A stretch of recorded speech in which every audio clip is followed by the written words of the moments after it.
Good morning friends, welcome to short and smart learning. आज की dictation 100 शब्द प्रति मिनट की गति से आपके एसएससी स्टेनोग्राफर ग्रेड सी के लिए अति महत्वपूर्ण है। यह डिक्टेशन नवीनतम पैटर्न पर आधारित है, इसलिए आप डिक्टेशन को अंत तक लिखें और इसका ट्रांसक्रिप्शन भी जरूर करें। डिक्टेशन में आने वाले सभी कठिन शब्दों का अभ्यास करें और पुनः डिक्टेशन को लिखें। डिक्टेशन को शेयर कर दें ताकि सभी लोग डिक्टेशन का लाभ ले पाएँ। डिक्टेशन शुरू होगी 5 सेकेंड बाद।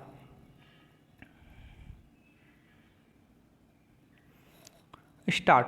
आज जो बात मैं आपको बतलाने जा रहा हूँ वह आप भी जानते हैं कि लोकतंत्र में जनता द्वारा सरकार चुनी जाती है। सरकार बनने के बाद वह जनभावना को प्रतिबिंबित करने वाली होनी चाहिए, यथा संभव जन अपेक्षाओं को पूरी करने वाली होनी चाहिए। विश्व के सभी लोकतांत्रिक देशों में संसदीय प्रणाली का स्वरूप अपनी अपनी भावना और अपनी अपनी आवश्यकता के अनुरूप निर्धारित किया जाता रहा है, किंतु कहा जाता है कि कार्यपालिका का विधायिका के प्रति और विधायिका का जनता के प्रति सामूहिक उत्तरदायित्व ही इस व्यवस्था का मौलिक सिद्धांत है। जहां एक तरफ प्रजातांत्रिक प्रणाली के साथ साथ संसद और विधानमंडलों का कार्यभार बढ़ने लगा और दूसरी तरफ कई कारणों से इस बढ़ते हुए कार्यभार को सदन द्वारा निपटाना असंभव लगने लगा है। इसलिए यह विचार किया गया कि क्यों ना सदन अपने सदस्यों में से कुछ को प्रतिनिधि चुनकर ऐसी समिति का गठन करे जो किसी भी विषय पर विस्तृत विचार कर उसके निष्कर्षों से सदन को अवगत कराती रहे। इसी विचार के परिणाम स्वरूप समिति प्रणाली का सूत्रपात हुआ। वर्तमान में जिसका अधिकाधिक उपयोग विश्व के अंदर अधिकांश विधायिकाओं में किया जा रहा है। सदन की बैठक गंभीर चर्चा के लिए नहीं होती है, बल्कि वह समितियों के निर्णय को शीघ्रातिशीघ्र स्वीकृत करने के लिए होती है। मैं यहाँ एक बात साफ कर देना चाहता हूँ कि सदन अपने सीमित कक्षों में बहुमत के आधार पर कानून नहीं बनाता, बल्कि कार्य विशेष के लिए चुने गए कुछ लोगों के माध्यम से बनाता है।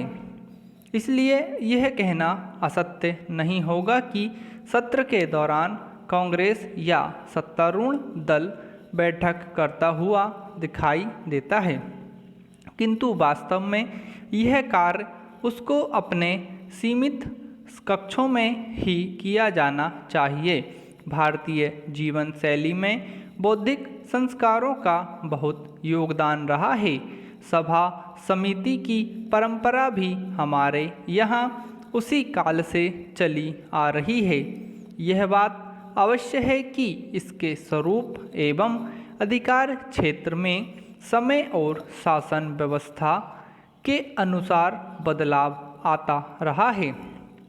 आधुनिक शासन व्यवस्था के अनुरूप सीमित प्रणाली कब कैसे शुरू हुई, इसका श्रेय यकीनन अंग्रेज़ों को जाता है।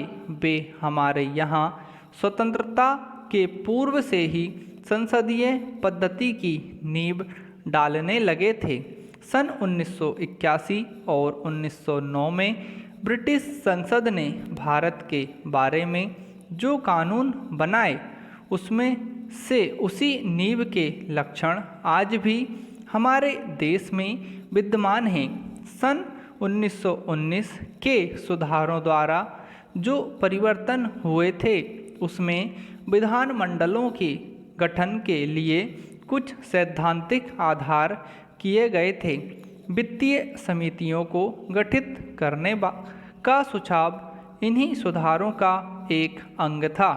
उस समय 5 संसदीय समितियों का गठन किया गया था। लोक सेवा समिति इनमें से एक है। उसके पश्चात समिति प्रणाली में क्रमिक रूप से सुधार होते रहे और इनका महत्व भी बढ़ता चला गया। संसद ने सितंबर 1986 में 81वें संविधान संशोधन विधेयक पेश कर एक ऐतिहासिक और क्रांतिकारी कदम उठाया है, जिसमें लोकसभा में लगभग 181 और राज्य विधानसभाओं में 1/3 स्थानों पर महिलाओं को आरक्षण देना प्रस्तावित है। भारतीय समाज में महिलाएं लगभग 50% हैं, जो अशिक्षा, पिछड़ापन, रूढ़िवादिता, धार्मिक कट्टरता, शोषण के कारण समाज जड़ स्थिति में रहा है। जहां समाज सुदृढ़ होता है, वहां व्यक्ति को समाज का डर होता है, जिसके कारण समाज में बुराइयां नहीं पनप पाती है। राज्य को भी ऐसे समाज में कम हस्तक्षेप करना पड़ता है, लेकिन भारत में समाज दोषपूर्ण और कमज़ोर होता गया है। अगर महिलाओं की दयनीय स्थिति के संदर्भ में हम देखें तो समाज बुराइयों में इतना जकड़ गया है कि वह स्वयं अपनी बुराइयों को दूर करने में सक्षम नहीं हो पा रहा है। इस बारे में जहाँ तक मैं समझता हूँ, समाज के अंदर सुधार 2 तरह से किए जा सकते हैं। एक तो समाज स्वयं को बदल या राज्य वैधानिक रूप से यहाँ बदलाव लाए। यह कितने खेद की बात है कि समाज में व्याप्त इन बुराइयों को दूर करने के लिए हमें कानून बनाने पड़ रहे हैं। दहेज प्रथा उन्मूलन, पुत्रियों को संपत्ति में अधिकार और हाल ही में गृहिणियों को साप्ताहिक अवकाश देने संबंधी आदि इन विधायी कार्यों में भारतीय समाज में विशेष अंतर नहीं हुआ, क्योंकि यह बातें महिलाओं के सामाजिक स्तर से संबंधित थीं, जिन्हें समाज और परिवार कार्य रूप में परिणित नहीं करना चाहे तो व्यक्तिगत स्तर पर महिला की स्थिति इतनी मजबूत नहीं है कि वह इन्हें लागू करवा सके।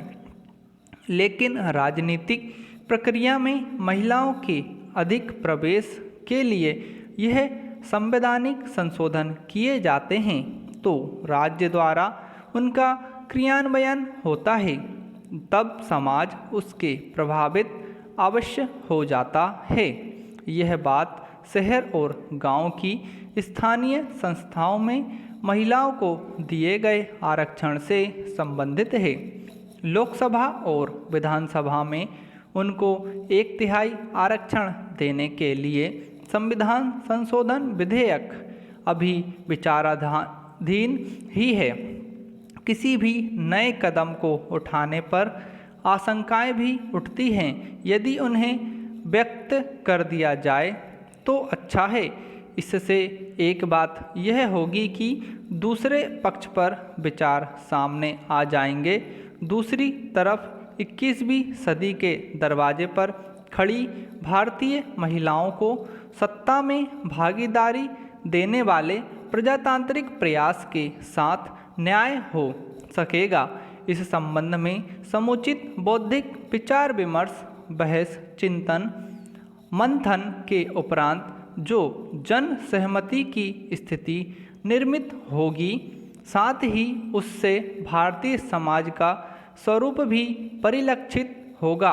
अपने भविष्य के प्रति चिंतित और भयभीत पुरुष सांसदों ने सदन में इस विधेयक के बारे में अपनी शंकाएं व्यक्त की हैं। देश के बहुत से महिला संगठन इस विषय पर चिंतित हैं। अन्य क्षेत्रों में भी अनेक आशंकाएं व्यक्त की जा रही हैं। माननीय कल्याण जी, मैंने और उनके साथी दूसरे 3 विधेयक उस दिन इस काम में शरीक हुए थे, लेकिन उनके प्रति मेरे मन में सम्मान की भावना है और मैं व्यक्तिगत रूप से उनका मित्र भी हूँ, लेकिन इसके बावजूद मैं उनसे निवेदन करना चाहूँगा और जैसा श्रीमान ने स्वयं कहा कि केवल विशेषाधिकार का प्रश्न नहीं रह गया है, पर विशेषाधिकार तो बहुत छोटा प्रश्न होता है। समाप्त।